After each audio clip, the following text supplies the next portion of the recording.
c'est une opportunité, quoi. C'est vrai que t'es dans la Loire, c'est le club phare, c'était le rêve, enfin, j'étais un grand supporter et tout, donc j'étais très heureux de rentrer à Saint-Étienne.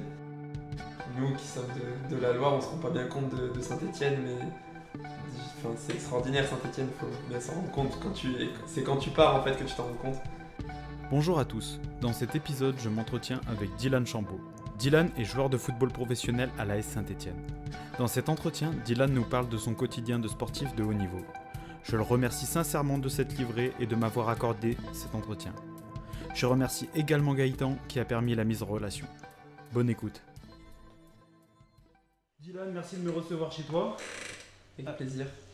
Donc Dylan, je crois que pas mal de gens qui vont écouter ce podcast te connaissent, mais rappelons que tu es né en 97 à Annecy, tu as 25 ans, tu es joueur de football professionnel à l'AS Saint-Étienne, tu es arrivé au centre de formation de l'ETRA en 2007, tu as grimpé toutes les catégories de jeunes jusqu'à faire 2 matchs en pro saison 2018-19, si je dis pas de bêtises. Ouais, ça doit être ça. C'est ça. Tu quittes ton club formateur à l'issue de cette saison-là pour rejoindre Troyes pour 3 saisons, et la saison dernière, tu reviens à Saint-Étienne, ton club formateur. Qu'est-ce que je peux rajouter à ta présentation? Qu'est-ce que j'ai oublié de dire? Je suis né à Annecy, je sais pas si tu l'avais dit. Si, ouais, je l'ai dit. Tu Ouais. l'avais dit. Donc, j'ai 2 grands frères Ouais. qui m'ont toujours suivi et soutenu comme mes parents depuis le début et qui sont loin d'être étrangers au fait que j'ai pu réussir dans le foot, qui m'ont toujours soutenu et qui ont toujours été mes exemples. Je pense que c'est important de le dire. Et sinon, c'est global sur le foot en tout cas. J'ai fait une petite année de droit aussi après le bac, parce qu'il y a eu quand il y a le foot aussi bien sûr il y a eu le parcours au foot, mais aussi le parcours scolaire. C'était très important pour mes parents, enfin qui m'ont toujours obligé à le suivre, et bon, ils avaient tellement raison. Et voilà, donc à la suite de mon bac ES, j'ai fait une petite année de fac de droit. J'aime bien le rajouter. Ok, tu vois, j'allais te poser la question plus tard, mais j'y reviendrai. Pas de soucis. Les vacances se terminent, tu vas reprendre les chemins d'entraînement et des stages de préparation. Finalement, c'est pas difficile de couper à l'intersaison quand on a l'habitude de s'entraîner de nombreuses heures chaque semaine, le restant de l'année. Oh, honnêtement, on s'y fait bien, on s'y fait rapidement. Non, je pense que c'est un besoin. Bon, chaque année, je dis, elles vont faire du bien celle-ci, mais toutes les années, honnêtement, que l'année se déroule bien ou plus ou moins bien, on a toujours besoin de couper, je pense, mentalement. Okay. Après, physiquement, comme tu dis, c'est vrai que des fois, notre corps, il n'est pas habitué quoi, à s'arrêter. Même si, bon, souvent, dans les 4 semaines, il y a 2 semaines, les 2 semaines de la fin, on reprend quand même un rythme. Okay. Mais les 2 premières semaines, moi, j'essaye de couper carrément presque toute activité, quoi. Mais pour le mental, c'est un grand bien. Ok, en fait, cette idée de couper, c'est c'est l'idée de souffler, de se ressourcer, c'est ça, c'est de se ressourcer en fait. C'est pour ça que tu aimes bien couper 2 semaines. Ouais, carrément. Puis mine de rien, il y a une exigence pendant 11 mois de la préparation à la fin du championnat qui est assez grosse quand même. Donc ouais, ça fait du bien de souffler, de pas se dire là j'ai une échéance qui arrive samedi, j'ai une échéance, puis la semaine prochaine j'en ai une. Moi je pense que c'est plus un besoin mental qu'on a nous les footballeurs, et j'imagine tous les sportifs de haut niveau, et qu'on a besoin de se régénérer mentalement, de penser à autre chose, peut-être certains de faire d'autres sports, tu vois, de jouer un petit peu au paddle, de faire des trucs un petit peu plus ludiques où t'as pas une pression de résultat. Ouais, bien sûr. Et tu disais donc du coup quand même t'essayes de réactiver 2 semaines avant la reprise, c'est ça? Ouais, souvent, bon, je pense que la majorité des footballeurs ont fait ça. C'est vrai qu'avec le club, on a un petit programme de toute façon. Okay. Les 2 dernières semaines avant de reprendre l'entraînement, on a un petit programme assez léger. Et puis après, il y en a, je sais, qui prennent des coachs sportifs de leur côté, eux, pour être vraiment prêts le jour J, et qui font leur programme de leur côté. Tu vois, que quand tu connais ton corps, etc., tu sais ce dont tu as besoin. Et puis pour arriver prêt le jour J. Ok, vachement intéressant. Et c'est plutôt à base de quoi? Le programme, c'est de la course à pied, de l'intensité, de l'endurance, peut-être les deux? Ouais, clairement, le programme que nous donne notre préparateur physique en club, c'est assez léger, je dirais. Ouais, comme tu as dit, c'est reprendre un peu de fond, un peu d'endurance. Donc ça doit être 3-4 footings la première semaine, 3-4 footings la deuxième semaine. Okay. Avec la deuxième semaine, un peu plus d'intensité, un peu plus d'intermittent, tu vois, des 30-30, un peu de fartlek, tu vois. Okay.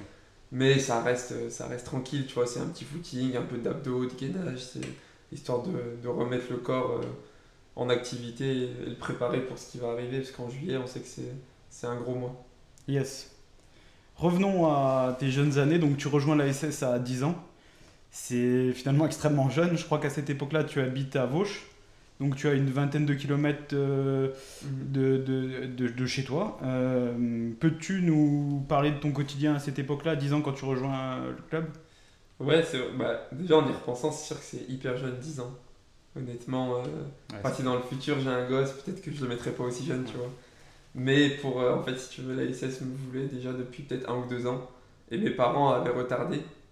Et puis au bout d'un moment, mes frères leur ont dit, mais on sait pas si dans 2 3 ans ils le voudront encore, quoi. Donc, Ah ouais, c'est tes frères qui... ouais, je crois que l'histoire s'est passée comme ça. Moi j'étais jeune, mais il me semble que c'était qui ont un peu poussé. Et tu vois, mes parents ils ont dit, ouais, bon, bah c'est vrai, c'est une opportunité, quoi. C'est vrai que t'es dans la Loire, c'est le club phare. C'était le rêve. Enfin, j'étais un grand supporter et tout. Donc, j'étais très heureux de rentrer à Saint-Étienne. Et puis après, ouais, le quotidien, bah, quand je rentre, j'étais encore à l'école ici, donc Ok. en CM2. Donc il y a 1 an, je crois que c'était 3 entraînements plus le match. Donc mes parents ont fait les trajets, ouais, les 3 fois. Et puis après, donc tu rentres au collège. Et là, donc tu rentres au sport-études à Tesna du Moncel. Et moi, j'ai fait mes 7 années de collège, 4 ans et 3 ans de lycée à Tesna en sport-études. Et donc là, pareil, en fait, enfin, mes parents ont fait des trajets enfin, incalculables, quoi. C'est vraiment. Je suis très reconnaissant envers eux. Et bon, on avait la chance qu'on a essayé de faire du covoiturage un petit peu pour ces années-là, avec des jeunes qui jouaient soit à l'ASS, soit à l'Olympique de Saint-Etienne. Et leurs parents, donc ça tournait un petit peu pour les voyages, mais bon, ma mère, tous les après-midi, c'était elle qui venait. J'avais la chance qu'elle travaillait que les matins à l'époque. Donc, ouais, c'est beaucoup de sacrifices pour eux aussi, Ouais, carrément. et beaucoup de temps accordé. Donc, ouais, j'ai eu de la chance. J'ai eu de la chance à ce niveau-là d'être très bien entouré. Et aussi, bah, enfin, faut dire ce qu'il y a à Saint-Etienne, c'est très très bien fait pour les jeunes. Donc on avait cours jusqu'à 15 h, on allait à l'entraînement et à 17 h, on avait fini la journée. Donc c'était pas non plus des journées à rallonge, mais Hmm. c'était C'était aménagé. très bien mis en place, très bien aménagé. Et voilà, mais ouais, faut que les parents soient disponibles. Et j'ai eu de la chance de ce côté-là. Ok. Plus en rapport au foot adolescent, c'était qui les joueurs dont tu étais fan ou que tu avais pour exemple? Bah, moi, mon grand idole, c'est Messi. Ok. Bon, il était jeune encore quand j'étais adolescent. Maintenant, c'est dur de le voir un peu moins performant au PSG, mais c'était mon idole. Après, sinon, moi, j'ai toujours été un grand fan de Saint-Etienne. Donc, Nuno à l'époque, Ouais. c'était quelqu'un qui faisait rêver. Franchement, sur le terrain, c'était magnifique. Après, j'ai beaucoup aimé Matuidi aussi. J'avais un maillot floqué avec Matuidi derrière. Donc, j'aimais beaucoup. Après, ouais, grand fan de Saint-Etienne et du Barça. Donc ça doit ressembler à ça un petit peu mes idoles, Iniesta, Messi. Ok, cool. T'as eu l'occasion d'en reparler, non, à Nuno et Matuidi? Peut-être Non, même non. Matuidi, tu l'as jamais croisé Non, encore? Matuidi, je l'ai jamais croisé. Puis après, en plus, j'ai joué à l'Estac à 3 Ah comme oui, il lui, a il est été formé formé là-bas, là-bas, lui. ouais. Mais non, et Nuno, bon, enfin, je l'ai croisé 2 3 fois, mais non, on n'a jamais eu l'occasion De de se pas. parler. Mais ouais, c'était un joueur incroyable, Nuno, qui très élégant, très technique. Il était beau à avoir joué. Ouais, nombreux sont les joueurs qui ont dit que c'était le plus grand joueur avec lequel ils ont joué, hein. Ouais, ça m'étonne pas, ouais, je pense que. Ouais, il a déjà fait une très belle carrière, il aurait peut-être pu aller encore plus haut. Probablement, probablement. Tu rentrais chez toi tous les soirs ou tu dormais au centre de formation enfin, de cette période 10-17 ans? Oui, j'ai toujours dormi chez mes parents, ouais. Toujours. Ouais, Ok. c'est vrai que je pense qu'on était, tu l'as dit tout à l'heure, 20 km, je pense que c'était trop proche pour Ok. qu'ils te prennent au centre de formation.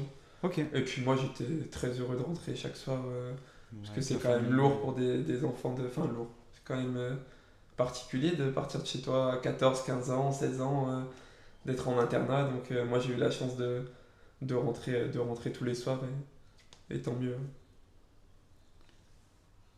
Les joueurs qui fréquentent le centre de formation, vous êtes en cours à Tesna, tu disais. Mhm. Et du coup, quel genre d'élève t'étais? T'étais un élève assidu?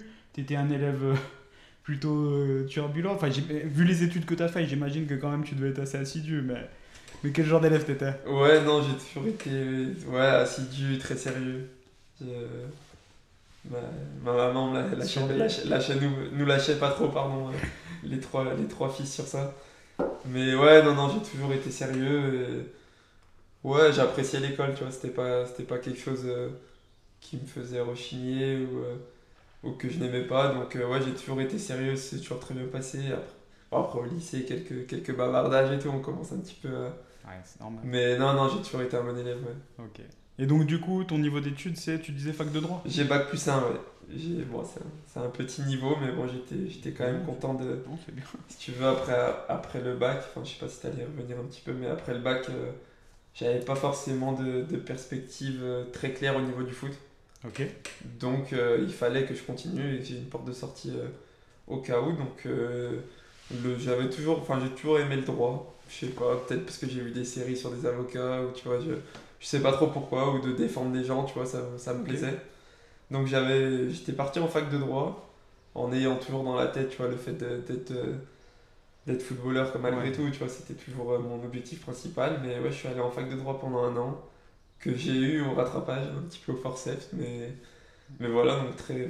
Ouais, Ça doit être quand même vachement particulier de se dire, d'avoir l'objectif d'être footballeur professionnel, de jouer à un bon niveau et quand même devoir se motiver à faire les études. Moi, ça m'a toujours fasciné, ça. Je sais pas comment. Enfin, Ouais, arriver à honnêtement, gérer les deux, c'est. honnêtement, je saurais même pas trop te dire dans quel état d'esprit j'étais. C'est vrai que le foot, à l'époque, c'était un petit peu compliqué. Je jouais, mais c'est vrai que j'avais pas de contrat déjà, donc pas de rémunération. Et ouais, comme je te disais, c'était un peu flou. Donc en fait, je me disais que j'avais pas le choix, quoi, tu vois. C'était la suite logique. Bah, j'allais en cours les matins. En fait, tu te posais Et peut-être la- pas la question. Ouais, Finalement. en fait, c'était, bah, de toute façon, j'ai pas le choix, quoi. Enfin, je peux pas faire que Ok. du foot, ce serait trop risqué. Ouais. Et bon, après, c'était. Enfin, la structure aussi de la fac Jean Monnet m'aidait, parce que j'avais une tutrice qui m'envoyait les cours quand j'étais absent. Donc j'avais quand même une aide qui. Tu penses qu'aujourd'hui tu serais encore dans le droit si t'avais pas eu le foot? Aucune idée. Aucune idée. Aucune idée. Franchement, je suis allé en droit sans. Enfin, Ouais. ouais, tu vois, on a toute l'image de l'avocat, etc. Mais j'en sais rien. Honnêtement, j'en sais rien. Et donc, en fait, c'est pendant. Donc, j'ai ma première année.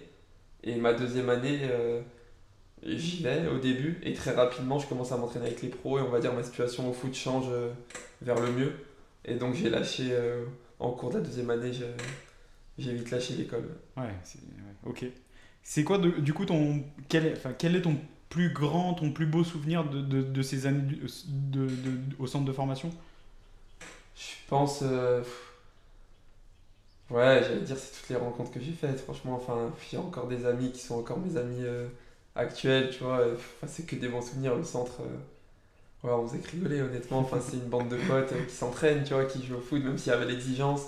Mais malgré tout, enfin, ouais, c'est que du kiff, quoi. Et après, si vraiment je dois citer un truc, bah, on a été champion de France en U17. Ouais. Et ça, c'est quand même, c'était l'objectif au début de saison. Et c'est dur d'y parvenir. On était dans la poule sud avec des super équipes, Marseille, Monaco, etc. Et on a été champion de France, donc ça reste un beau souvenir. Mais après, ouais, au-delà de ça, c'est les potes, et bah, Léo Petro qui joue encore avec moi Ouais. actuellement, Hugo Rousset qui maintenant joue à Grand Genève, c'est l'ancien club des Viantonneaux Gaillard, qui sont toujours Yes. mes amis aujourd'hui. Et ouais, c'est le plus important, c'est ça, je pense. Y a qui de ta génération qui est pro? Bah, vraiment, ma génération de mon année, il y a Léo Petro. Après, il y a Alain Saint-Maximin, qui lui est dans une autre sphère, mais qui était exceptionnel. Après, ouais, en 97, c'est tout, hein. Qui était vraiment au centre de formation, 3 joueurs, ouais, mais je pense que c'est à peu près ça, hein, les statistiques. C'est très très dur, ouais. Ah, c'est super dur, hein. Tu imagines, tu dis que sur le groupe de centre de formation, Ouais. t'en as que 3 qui sortent. Ouais, de vraiment mon année. Après, un peu plus jeune, il y a Madi Camara et Arnaud Nordin en Mm. 98, qui ont un an de moins. Et en 1996, il y a Jonathan Bamba qui joue à Lille, que Ouais. certains doivent connaître, je pense. Ah oui, oui. Mais ouais, globalement, ça fait peu, ouais. Ça fait peu. Est-ce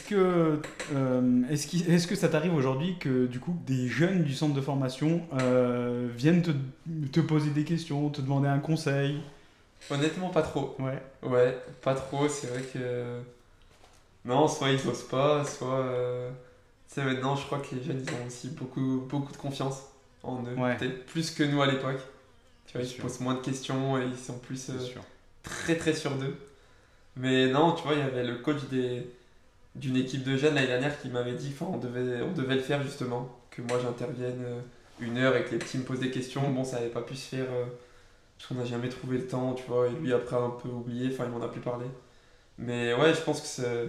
Enfin, moi, à leur âge, j'aurais aimé, tu vois, peut-être poser quelques questions aux joueurs professionnels, mais j'ai l'impression qu'il y a un peu une barrière, mine de rien, quand même, avec les jeunes surtout. Tu vois, nous, on s'entraîne les matins, ils s'entraînent les après-midi. On est rarement ensemble sur son entraînement et ouais, c'est rare qu'on les voit. Ouais. Et vous avez des retours avec le staff des jeunes? Je pense à Laurent Huard, il y a qui d'autre qui s'occupe des. Enfin, t'as des contacts avec eux, non? Pas trop. Pas trop, ouais. Ouais, pas trop, pareil, ouais. Tu vois, Laurent Huard, on le croise quoi, de temps en temps, mais non, on se parle pas tant que ça, tu vois. Puis moi, Razik, peut-être. je l'ai pas connu quand j'étais en formation, tu vois, donc j'ai pas ce lien avec lui. Razik un petit peu plus, comme il entraîne la réserve. Ouais. Donc là, entre la réserve et les pros, il y a quand même la passerelle qui est. Ouais, et comme lui, il a aussi la passerelle entre la réserve et les Oui, jeunes. voilà, C'est pour ça ouais, que je c'est pense ça, à ouais. ça. Vu que lui, il a fait aussi, il a monté les étapes une par une, et puis lui, que je connais un petit peu, même si je l'avais eu en coach adjoint, mais je l'ai pas eu en coach principal. Donc lui, un petit peu mieux, mais sinon, ouais, c'est. Non, on les voit pas trop, les gens du centre, ouais. Ok. Ok. Le centre de formation de l'ETRA était classé en 3e position lors du dernier classement de la FFF. Derrière Lyon et Le Havre, si je te dis pas de bêtises.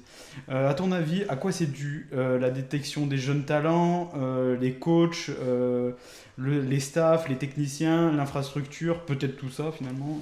Ouais, je pense un petit peu tout ce que tu as dit. Ouais, je pense que Saint-Etienne, ça attire, je pense. Déjà, les jeunes, même les jeunes de Paris, tu vois, les jeunes du Sud, tu parles de Saint-Etienne, c'est vrai, ça t'attire, tu vois, leurs parents connaissent l'histoire, etc. Saint-Etienne, c'est un grand club français, tu vois, malheureusement, on est en Ligue 2 cette année, mais ça reste quand même dans le patrimoine français. Donc, je pense déjà dans l'attraction, tu vois, ça attire les meilleurs jeunes de France, certains des meilleurs jeunes. Et après, ouais, je pense que les coachs sont très compétents. Et ça depuis des années, puisque ça fait, bon là c'est 3e, mais je crois depuis quelques années, il y a un bon niveau dans ce classement-là. En tout cas, Saint-Etienne est bien classé. Donc je pense que ouais, les coachs sont compétents. Et puis après, les infrastructures aussi, tu as raison d'en parler, parce que pour être allé à 3 tu vois, par exemple, qui est un bon club de cette année qui est redescendu, mais qui est en Ligue 1, les infrastructures du centre de formation, elles n'ont rien à voir, tu vois, c'est un luxe pour les jeunes d'être à Saint-Etienne, tu vois. Un privilège, ouais. Ouais, un privilège, et puis ouais, c'est de la chance. Puis comme je te disais tout à l'heure, pour les cours, tu vois, c'est hyper bien aménagé, c'est pas tout le temps, c'est pas dans tous les clubs pro pareil, enfin, tout est mis à disposition pour que le jeune soit au top de sa performance sportive et soit bien aussi en dehors. Donc tout ça, il y a une osmose qui est très, très positive. Ouais. Ouais, tu fais bien le lien avec ma prochaine question parce que aujourd'hui au centre de formation, les jeunes, ils ont recours. Enfin, je te pose aussi cette question parce que j'ai une appétence particulière pour la préparation mentale. Et aujourd'hui au centre de formation, les jeunes, ils ont recours à une psychologue du sport, une préparatrice mentale. Est-ce que tu en avais bénéficié à ton époque ou ça n'existait pas? Et ben nous, je l'ai eu la dernière année. Elle est arrivée la dernière année de ma formation. Ma dernière année, j'étais à l'ASS, donc c'est toujours la même d'ailleurs aujourd'hui. Et nous, avant, on n'en avait pas par contre. Donc, on va dire que toute ma formation, j'en ai pas eu.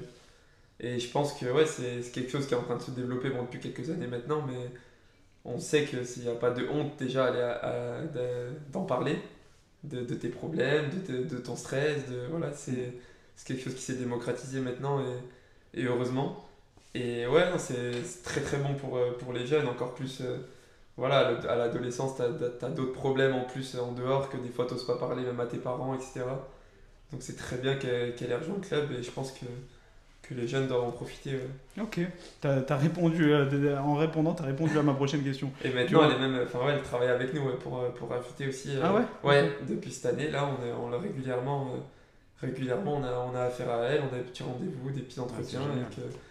Et ouais, c'est sûr que tu peux plus facilement lui parler qu'à ton coach ou qu'à tes parents ou qu'à même ta copine. Des fois, voilà, elle te met vraiment à l'aise. Et voilà, tu sais que c'est secret médical. C'est dès que tu veux y aller, tu y vas. C'est comment ça se passe? Ouais, souvent tu lui envoies un petit message et elle arrive à te placer dans la semaine. Ouais, okay. Donc ouais, non, elle est très compétente et tout le monde est à l'aise avec elle, donc tout le monde peut parler librement. Et je pense que c'est ça le plus important aussi, parce qu'il y a la préparation à la performance, mais il y a aussi les petits problèmes de la vie quotidienne, comment tu gères ça, et elle est capable de répondre à ça. Ouais. Bien sûr. Et tu vois, c'est bien que tu me dises que ça se démocratise parce que j'avais pas cette sensation-là. Ok. Tu vois, par exemple, il y a Antoine Dupont qui récemment. Antoine Dupont, c'est le meilleur. Enfin, c'est Jim, le meilleur joueur de rugby au monde. Et là, récemment, donc il en a encore parlé qu'il en faisait beaucoup. Mais tu vois, j'avais l'impression qu'en sport co, on n'était pas encore trop développé en préparation mentale. Donc, moi, je trouve que c'est juste génial Ouais, si, moi, si ça se démocratise. Hein. de plus en plus, je vois quand même que ça se démocratise, puisque, je vais pas le citer, mais il y avait un joueur d'Auxerre aussi qui en avait parlé dans une interview. Tu vois, je vois plusieurs joueurs en parler dans leurs interviews. Tu vois que le fait d'en parler, ça avait débloqué quelque chose, qu'ils avaient passé un cap avec, grâce à ça, grâce à la préparation mentale, aux nouvelles méthodes en fait, parce qu'on nous apprend pas ça. Enfin, on va se dire, nous on parle que du terrain tout le temps, mais il n'y a pas que ça, quoi. Il y a tout ce qu'il y a en dehors. Donc, ouais, non, ça apporte quelque chose de nouveau aux joueurs. Ok, super. Sportif de haut niveau, ça signifie beaucoup de dépenses énergétiques. C'est pas hyper compliqué de se nourrir correctement sans être dans l'excès. Comment tu fais Moi, honnêtement, je suis pas dans l'excès à compter gramme par gramme ce que je mange. Déjà, nous, on a la chance de faire les petits déjeuners au foot et souvent les repas du midi au foot. Donc là, c'est très très. Tu sais ce que tu manges, c'est très très bien quoi. Et après, on a un diététicien aussi au club. Ok. Mais maintenant, à 3, on avait aussi. Je pense que dans tous les clubs, je pense, disposent d'un diététicien. Et après, lui, lui, il nous fait un programme, mais tu vois, au cas par cas, parce que souvent, les besoins peut-être d'un gars qui fait 80 kilos ne seront pas les mêmes d'un gars qui en fait 70, etc. Tu vois. Ah oui, juste je te coupe pour ça. C'est comment il le calcule ça? C'est grâce à vos données Ouais, lui, il a tout. Hein, il a même nos masses grasses, il a nos tailles, notre poids, etc. Tu vois. Puis après, il y a aussi le ressenti personnel, tu vois. Est-ce que si tu manges moins de ça, est-ce que tu vas être quand même performant le week-end ou est-ce que tu vas te sentir faible? Il y a aussi, lui, il s'adapte aussi à ton ressenti, tu vois. Donc c'est aussi des échanges. Ah bien. Mais je dirais que dans le foot, bon, tu vois, toi par exemple, tu fais du cyclisme, je pense que c'est beaucoup moins. C'est beaucoup plus exigeant dans le cyclisme que dans le foot, tu vois. Je pense que nous, même si il y a des grands joueurs qui ont des régimes vraiment. Je crois que finalement, dès que tu es dans le haut niveau, à mon avis, dès que tu es dans le haut niveau, c'est une exigence particulière à avoir. Au moins être vigilant, avoir un œil particulier en fonction des sports. Mais je pense que dès que tu es dans un sport de haut niveau, tout le monde a un œil particulier sur la diététique. Ouais, bien sûr. Ouais. Mais après, moi en tout cas de mon côté, tu vois, je mange de tout, quoi. Y a pas de... Je mange de tout. Après, on a tous nos rituels un petit peu, tu vois. J-2, J- du match, tu vois. Ça, c'est plus des petites habitudes. Tu veux dire avec un régime particulier, c'est-à-dire qu'il y en a qui vont manger plus de protéines sur 2 jours, des trucs comme ça? Ouais, voilà, un petit peu ça. Puis même le type de protéines, tu vois, il y a un petit peu ça. Après, c'est un petit peu des... Ça, c'est chacun un peu différent. Tu vois, voilà, etc. Mais nous, je dirais qu'on n'a pas un régime très strict, honnêtement. En tout cas, pour ma part, et même ce que le diététicien, tu vois, que ce soit celui de Troyes ou celui de Saint-Étienne, tu vois, c'est quand même assez large, tu vois. Ils nous disent, voilà, ils nous font manger beaucoup de légumes, varier les féculents, varier les protes. Et après, les collations, ils nous disent aussi ce qu'il faut prendre, etc. Mais c'est pas, manger 200 grammes, manger 100 grammes, non. Pour ma part, en tout cas, ce que j'ai vu actuellement dans le foot, c'est pas aussi précis en tout cas. Oui, parce que moi j'en connais quand même qui pèsent. Ouais, j'imagine qu'il y a des footballeurs qui sont à fond là-dedans, tu vois. Moi, je fais attention, comme tu as dit, tu vois. Mon poids bouge pas et tu vois, je suis très bien, mais je suis pas au gramme près. Mais même des rugbyman, tu sais. Okay. Même des rugbyman première ligne et tout, ils pèsent quand même. Mais enfin bon, c'est autre chose. C'est super intéressant parce que tu fais souvent la bascule entre Troyes et Saint-Étienne. J'ai connu les deux, tu vois. Ouais, du coup, qu'est-ce que tu gardes de ces années troyennes? J'imagine que tu as des bons souvenirs. Je sais que tu as des bons souvenirs, c'est évident. Mais qu'est-ce que tu en gardes? Parle-moi un peu de ces années troyennes. Déjà, faut se rendre compte, quand nous qui sommes de la Loire, on se rend pas bien compte de Saint-Étienne, mais c'est extraordinaire Saint-Étienne, il faut bien s'en rendre compte.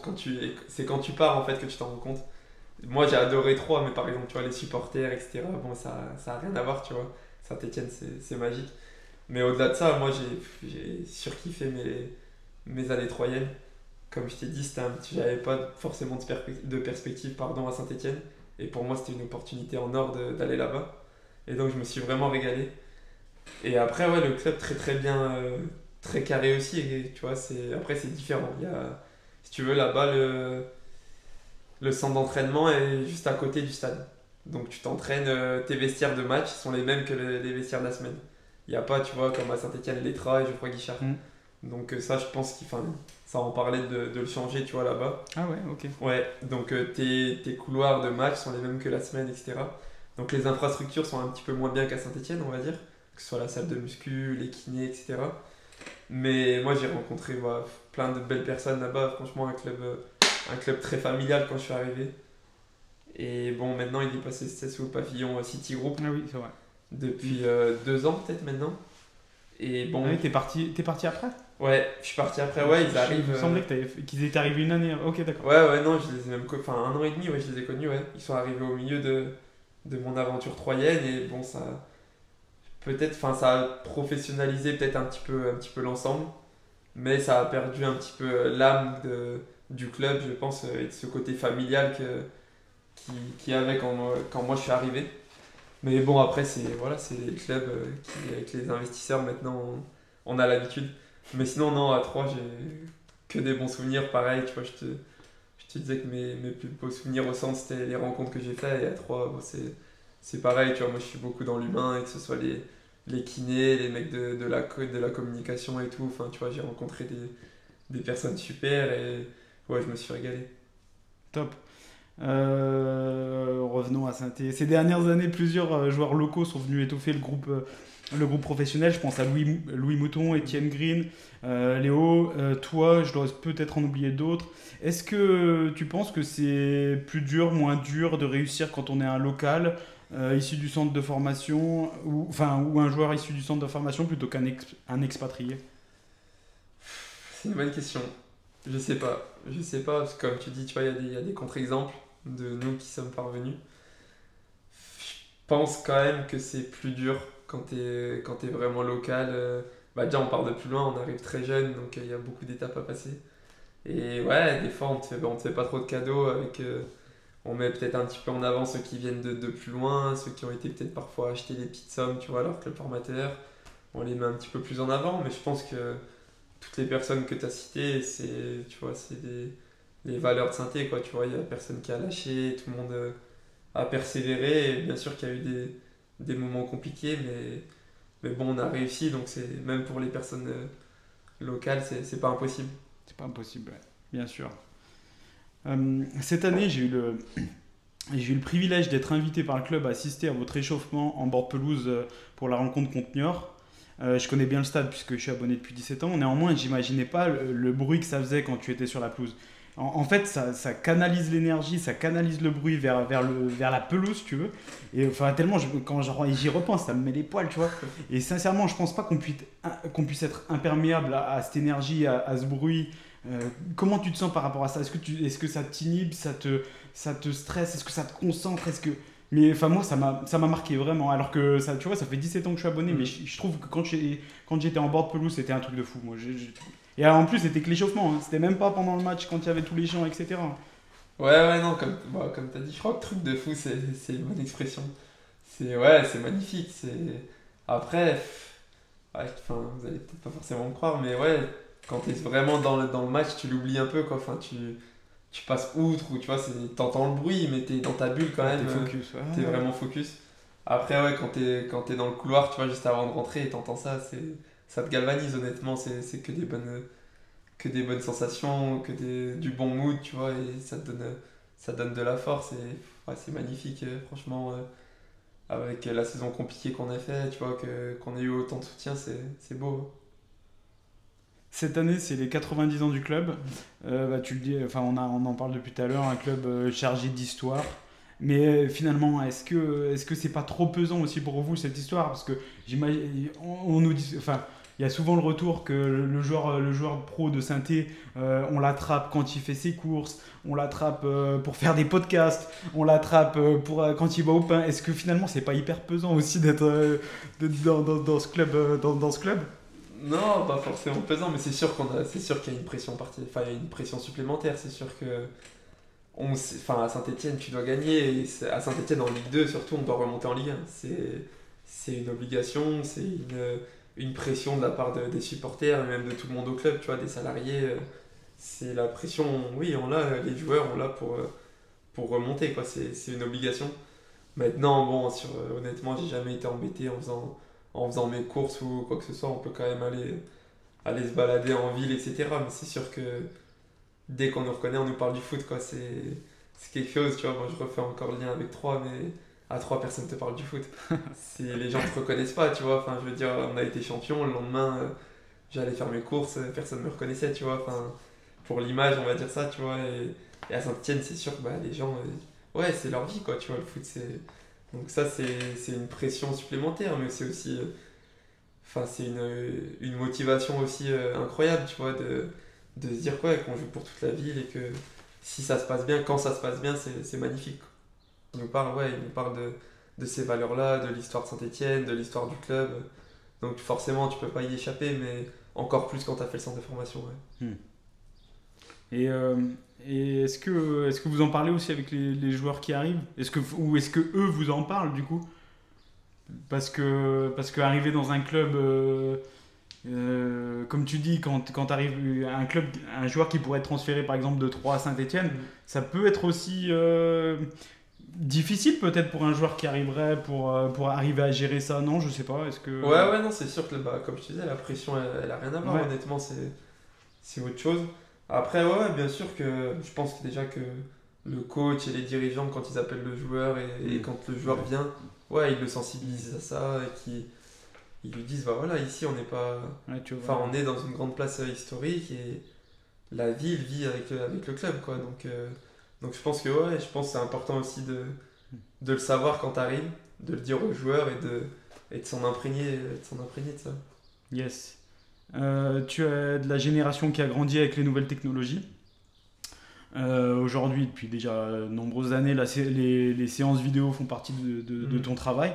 Comment tu te sens par rapport à ces nouvelles technologies qui sont déjà en place et celles qui arrivent? Et d'ailleurs, est-ce qu'il y a des nouveautés ces dernières années que tu as pu voir sur les nouvelles technologies? Je pense par exemple, Ouais, je pense à la data, tu sais. Euh, Là, par exemple, nous, dans le cyclisme, ce qui arrive, c'est les capteurs de glycémie, tu vois, ok. capter ta glycémie en direct. Est-ce que vous avez Ouais. des trucs comme ça qui arrivent, vous? Ouais, bah nous, bon, les séances de vidéo, ça date depuis pas mal d'années, je pense.